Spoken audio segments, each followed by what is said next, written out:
Hello everyone, praise the Lord, Sefki Yeshu. I hope everyone is fine. Today we will talk about church as bride of Christ.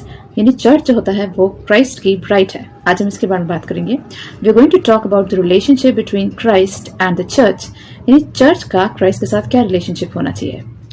Church is the bride of Christ. यानी church जो है वो Christ की bride है और Christ जो है वो ब्राइड ग्रूम है.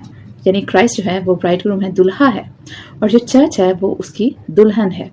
आज हम बात करेंगे चर्च का क्राइस्ट के साथ क्या रिलेशनशिप होना चाहिए. What kind of relationship should a church have with Christ. Now what is church. यानी चर्च का मतलब क्या होता है. There is a misconception in the minds of people. लोग समझते हैं चर्च का मतलब होता है एक बिल्डिंग, यानी कि चार दीवारी. लोग सोचते हैं चर्च एक बहुत बड़ी बिल्डिंग है, बट अगर आप बाइबल देखें तो चर्च का मतलब होता है कलीसिया, यानी पीपल ऑफ गॉड. जो क्राइस्ट में यकीन करते हैं वो लोग चर्च कहलाते हैं. विच मीन्स चर्च का मतलब बिल्डिंग नहीं होता. Church doesn't mean a building, it means the people who believe in Christ. जो लोग क्राइस्ट पर यकीन करते हैं उसका मतलब चर्च होता है, वो चर्च कहलाते हैं. और हिंदी में उसे कलीसिया कहते हैं. Church is the bride of Christ. कलीसिया जो है वो यीशु मसीह की दुल्हन है, और दूल्हा कौन है. Yeshu Masih. Christ is called bridegroom in the Bible.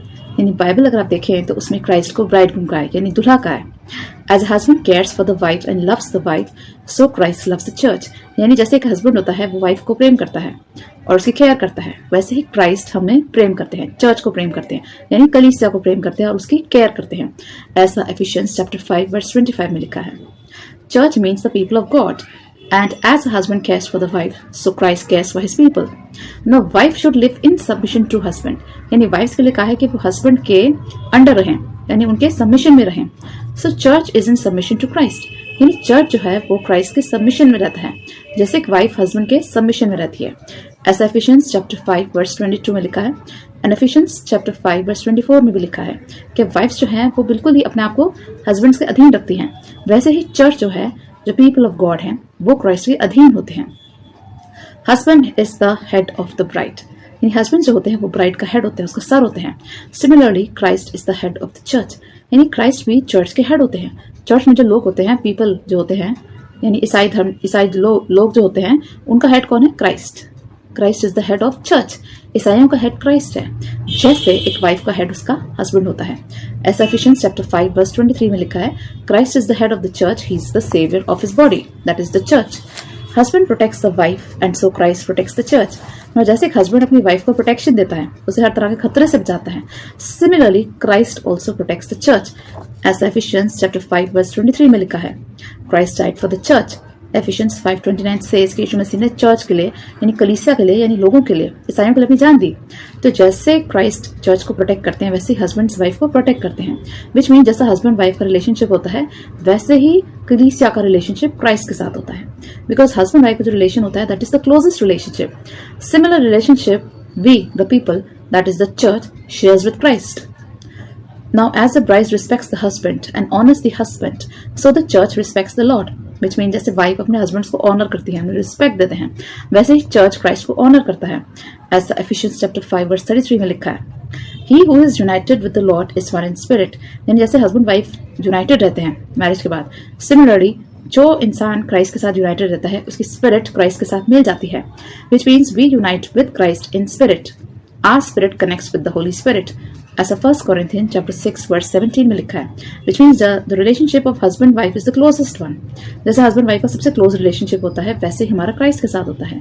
And our spirit connects with the spirit of Christ. That's why it is said, he who is united with the Lord is one in spirit. We are united with Christ in spirit. Our spirit connects with the Holy Spirit. यानी हमारा आत्मा जो होता है वो Holi spirit के साथ connect कर जाता है. And that's why we unite with Christ. As husband and wife are one, so we are one with the Lord. Mark chapter 10 verse 8 says, जैसे हस्बैंड वाइफ एक हो जाते हैं, वैसे ही हम क्राइस्ट के साथ एक हो जाते हैं, यूनिटी में रहते हैं.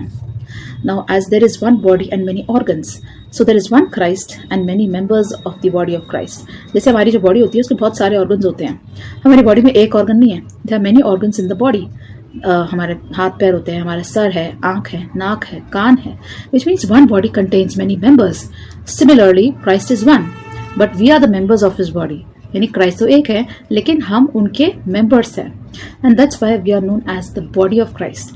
इसीलिए चर्च को, यानी कलीसिया को, बॉडी ऑफ क्राइस्ट कहते हैं. Because we are all the members of Christ and we are all united with Christ. यानी हम सब क्राइस्ट के मेंबर्स हैं और हम सब क्राइस्ट के साथ यूनाइटेड हैं. ऐसा एफिशियंस चैप्टर 5 वर्स 30 में लिखा है। Now there are many members of the body of Christ, यानी हमको कलीसिया को कहा जाता है बॉडी ऑफ क्राइस्ट, और क्राइस्ट की बॉडी के बहुत सारे मेंबर्स हैं और क्राइस्ट ने बहुत सारे लोगों को अपॉइंट किया है। Some are teachers, some are preachers, some are miracle workers, some are disciples, some are apostles, some are prophets, some are administrators। यानी कुछ टीचर्स होते हैं, कुछ प्रीचर्स होते हैं, कोई प्रीचिंग करते हैं, प्रचार करते हैं, कोई अध्यापक होता है, कुछ लोग मेरिकल्स करते हैं यानी मौजे करते हैं, कुछ चेले होते हैं, अपोस्टल्स होते हैं, देन सम आर प्रॉफिट्स, कोई भविष्य वक्ता होता है, कुछ एडमिनिस्ट्रेटर्स होते हैं यानी वो एडमिनिस्ट्रेशन का काम देखते हैं। So these are all members of the body of Christ, यानी ये सब मिलके किसको सर्व करते हैं? क्राइस्ट को। और क्राइस्ट ने हर एक इंसान को कोई ना कुछ स्पेशल क्वालिटीज दी हैं, स्पेशल टैलेंट्स दिए हैं, कोई ना कोई पद दिया है। एंड हम सब लोग, जितने भी लोग जो क्राइस्ट को मानते हैं, हम सब अपने अपने तरीके से क्राइस्ट को सर्व करते हैं। You know all the people they are different but they are all members of one body, that is called the body of Christ, and we are all serving Christ in our own different ways। यानी हर इंसान Christ की सेवा करता है अपने तरीके से जिसे क्राइस्ट ने नियुक्त किया है। ऐसा 1 कोरिंथियन चैप्टर 12 वर्सेस 27 और 28 में लिखा है। यानी क्राइस्ट ने अलग अलग लोगों को अपॉइंट करा है और हर एक को उसने अलग अलग काम दिया है अपनी सर्विस करने का।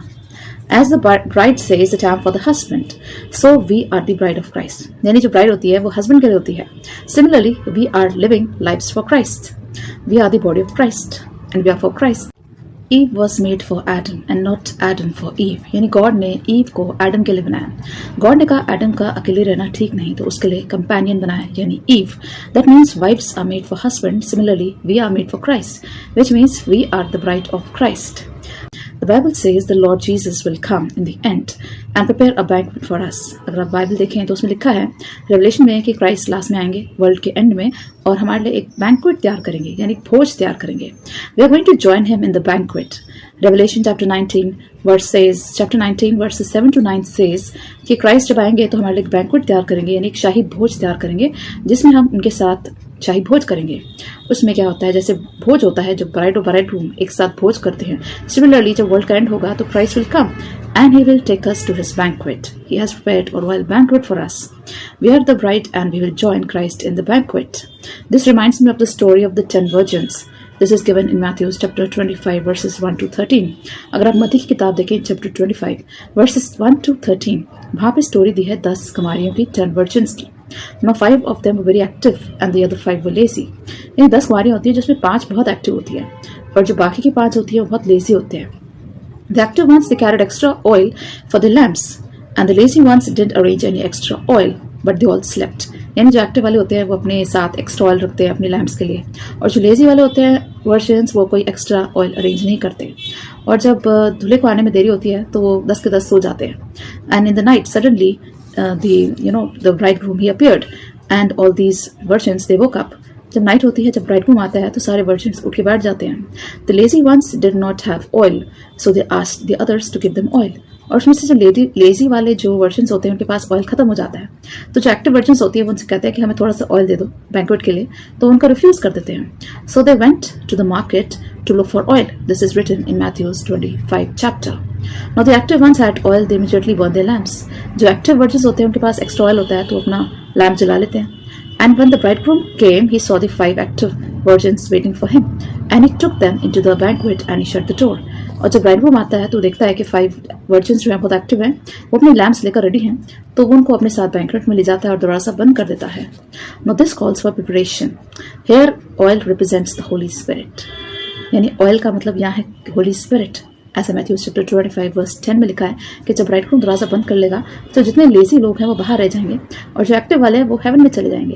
यानी यहाँ पे कंपैरिजन किया है लोगों के बीच में कि जो लोग प्रिपेयर करेंगे अपने आप को स्वर्ग के लिए, उन्हें तो ब्राइडग्रूम यानी दूल्हा यानी जीसस उन्हें स्वर्ग में एंट्री दे देगा, लेकिन जो लेजी हैं जिन्होंने अपने आप को प्रिपेयर नहीं किया वो बाहर रह जाएंगे और उन्हें मिलेगा hello. And the Bible says do not let the fire of Holi spirit quench in you. यानी अपने अंदर होली स्पिरिट है उसे बुझने ना दें, उसकी आग को बुझने ना दें।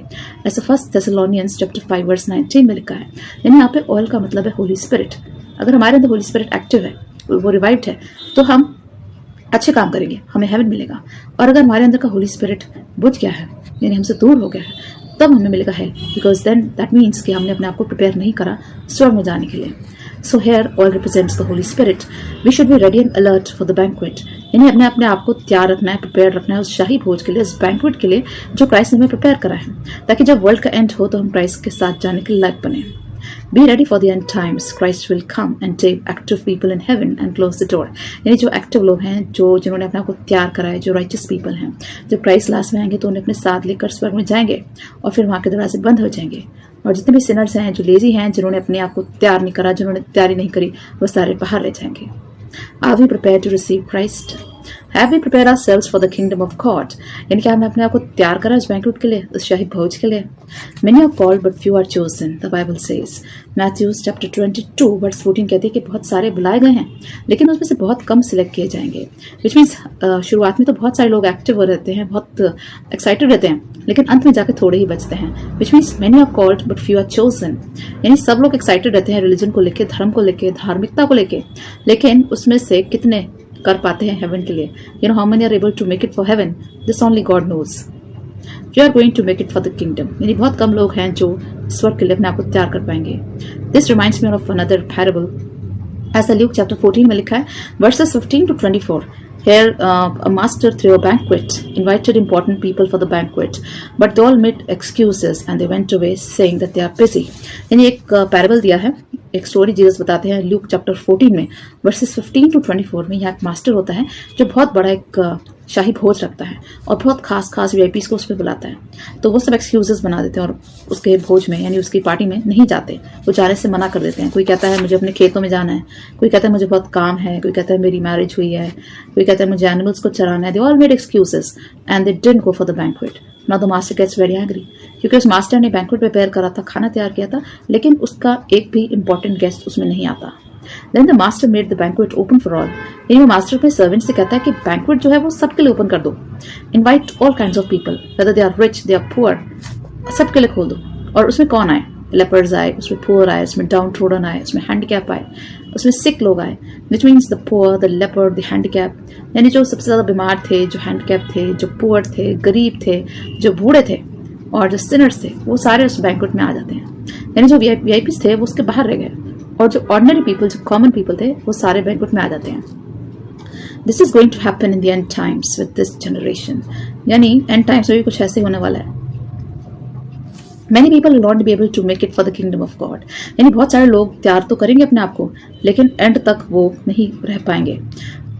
Now many people will not be able to make it for the kingdom of God if they will make excuses like the guest and they will go away. यानी बहुत सारे लोग जो है वो अपने एक्सक्यूजेस तैयार रखते हैं। यानी जब हमें धार्मिकता का जीवन जीना होता है उसके लिए हमें बहुत मेहनत करनी है, लेकिन हमारे पास बहुत सारे एक्सक्यूजेस होते हैं, कई बार हम नहीं कर पाते। Sometimes we make excuses to pray, sometimes we make excuses to read Bible. यानी जब बाइबल पढ़नी होती है, जब दुआ करनी होती है, तो हमारे पास उसके लिए बहुत सारे एक्सक्यूजेस होते हैं। और जब हमारे पास कोई नीडी पर्सन आता है तो हम उसकी हेल्प नहीं कर पाते, क्योंकि हमारे पास बहुत सारे एक्सक्यूजेस होते हैं। नाउ अगर वो जो गेस्ट थे जिन्होंने एक्सक्यूज करा और जो वहां से चले गए, कहीं हम वैसे तो नहीं हैं। So we have to really prepare for the kingdom of God. And if we make excuses, Christ will invite other people in heaven. और जब हम अच्छे काम करने से बचते रहेंगे, जब हम धार्मिकता से बचते रहेंगे, जितना हम excuses बनाएंगे, so Christ जो है वो दूसरे लोगों को heaven में invite कर लेंगे, उस मास्टर की तरह। Now one person who came in the banquet, he was not dressed properly. He was thrown out into darkness. यानी इस बैंक्वेट के एंड में एक आदमी आता है जिसके ड्रेस प्रॉपर नहीं होती, जो प्रॉपरली ड्रेस नहीं होता, तो मास्टर गुस्सा आ जाता है। वो कहता है ये आदमी प्रॉपरली ड्रेस नहीं है, इसको बाहर उठा के फेंक दो। This calls for preparation, which means we have to prepare for the end times. We have to prepare ourselves for the kingdom of God. हमें तैयारी करनी है शाही भोज की, क्राइस्ट को वेलकम करने की। हमारा दूल्हा वो क्राइस्ट है और हमें उसकी दुल्हन बनके दिखाना है, हमें उसको वेलकम करना है। ऐसे मैथ्यू चैप्टर 22 वर्स 11 से 13 में लिखा है, this calls for preparation for the kingdom of God. Now how can we prepare for the kingdom of God? हमें किस टाइप की तैयारी करनी है? Living a moral life, living a righteous life, reading scriptures, leading a prayerful life, leading a decent life, a life which is pleasing to God. This is the requirement of the day. यानी हम कैसे preparation कर सकते हैं? एक धार्मिक जीवन जीकर, यानी ईश्वर के हमें और क्लोज आना है। रोजाना हमें स्क्रिप्चर्स पढ़ने हैं, होली बुक्स पढ़ने हैं, बाइबल पढ़नी है और दुआ में जाना है, प्रार्थना में जाना है, अच्छे काम करने हैं। Living a moral life, we have to do good deeds, a life which is pleasing to God. और जब हम ईश्वर को प्लीज करते हैं, उसको प्रसन्न करते हैं, तभी हम स्वर्ग में जाने के हकदार बनेंगे। Otherwise we may land up in hell. No, the Bible says everyone who says Lord Lord will not be saved. But the one who does the will of the Father, यानी जो हर कोई इंसान जो प्रभु प्रभु चिल्लाता है वो स्वर्ग के जाने के लायक नहीं बनेगा। इन सारा दिन हम प्रभु प्रभु तो करते हैं, लेकिन जब हमारे पास कोई आजमाइश आती है, कोई समय आता है किसी की हेल्प करने का, तो हम उससे नजर चुराते हैं। Which means we claim we love God, but do we really love people? The Bible says that we love, we claim we love God whom we cannot see. So how will we love people whom we see? यानी हम claim करते हैं God को बहुत प्रेम करते हैं जो हमें दिखाई नहीं देता, लेकिन जो हमारे आसपास के लोग हैं क्या हम उनसे प्रेम कर पाते हैं जो हमें दिखते हैं? Which means everyone who says Lord Lord will not go to heaven, but the one who does the will of Father. ऐसे जीसस कहते हैं कि जो पिता की इच्छा को पूरी करेगा वही स्वर्ग में जाएगा, और जो प्रभु प्रभु चिल्लाता है वो स्वर्ग में नहीं जाएगा। The Bible records in Revelation Christ will come like a king on a horse with his army of angels. अगर आप Revelations देखें चैप्टर 19 वर्सेस 11 to 18 में लिखा है कि यीशु मसीह आएंगे घोड़े पर, वो घुड़सवार होंगे और वो घोड़े पर आएंगे और उनके साथ उनकी पूरी एंजल्स की आर्मी आएगी। और जैसे दूल्हा आता है घोड़े पर बारात लेकर, वैसे ही यीशु मसीह आएंगे एक घोड़े पर सवार होके, और उनके साथ उनकी पूरी सेना होगी एंजल्स की। And he will come to take good people in heaven, और जो अच्छे लोग हैं वो उनके साथ स्वर्ग में जाएंगे। He will come to take his bride, which means यीशु मसीह आएंगे अपनी कलीसिया को लेने, अपनी ब्राइड को लेने। और कलीसिया कौन है? द बिलीवर्स, जो क्राइस्ट पे बिलीव करते हैं, जो क्राइस्ट में यकीन करते हैं, जिन्होंने क्राइस्ट के लिए बहुत सफ़र करा है, जिन्होंने कहीं अपनी जान दी क्राइस्ट के लिए, और जिन्होंने अच्छे काम किए, जिन्होंने ईश्वर से प्रेम किया और जिन्होंने लोगों से भी प्रेम किया। Which means loving God is not enough, loving people also. We have to love our enemies also, which means the ones who love people and love God, they will be called the bride, they will be called the believers.